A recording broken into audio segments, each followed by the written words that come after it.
उज्जैन के राजा विक्रमादित्य से जुड़ी एक कहानी प्रचलित है। कहानी के मुताबिक एक दिन राजा के दरबार में एक संत पहुंचे। विक्रमादित्य साधु संतों का बहुत सम्मान करते थे। संत को देखकर वे तुरंत संत के पास पहुंचे और प्रणाम करते हुए पूछा कि बताइए, मैं आपकी क्या सेवा कर सकता हूं। संत ने कहा कि मुझे खाना चाहिए, लेकिन खाना आपके हक का ही होना चाहिए। ये शब्द सुनकर विक्रमादित्य हैरान रह गए। उन्होंने पहली बार सुना था हक का भोजन। राजा ने संत से पूछा कि कृपया बताइए कि ये हक का भोजन किसे कहते हैं। संत ने राजा से कहा कि आपके राज्य के अंत में एक बूढ़ा व्यक्ति रहता है।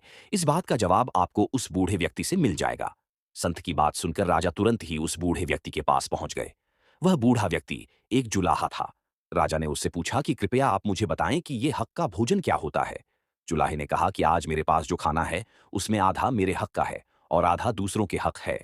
अभी कुछ दिन पहले मैं मेरा काम कर रहा था। उस समय अंधेरा हो गया तो मैंने दीपक जलाया।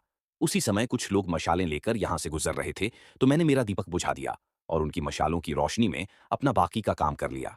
उस काम से मुझे जो धन मिला है उसमें आधा तो मेरे काम का है और आधा उन लोगों का है जिनकी मशालों की रोशनी में मैंने काम किया था।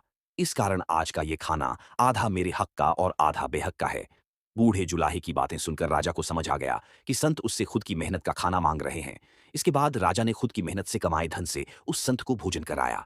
इस कथा से ये संदेश मिलता है कि हम जब भी दूसरों की मदद से कोई काम पूरा करते हैं, तब हमें उन्हें उनके काम का श्रेय जरूर देना चाहिए। दूसरों की मदद के बदले हमें भी उनके लिए कुछ न कुछ जरूर करना चाहिए।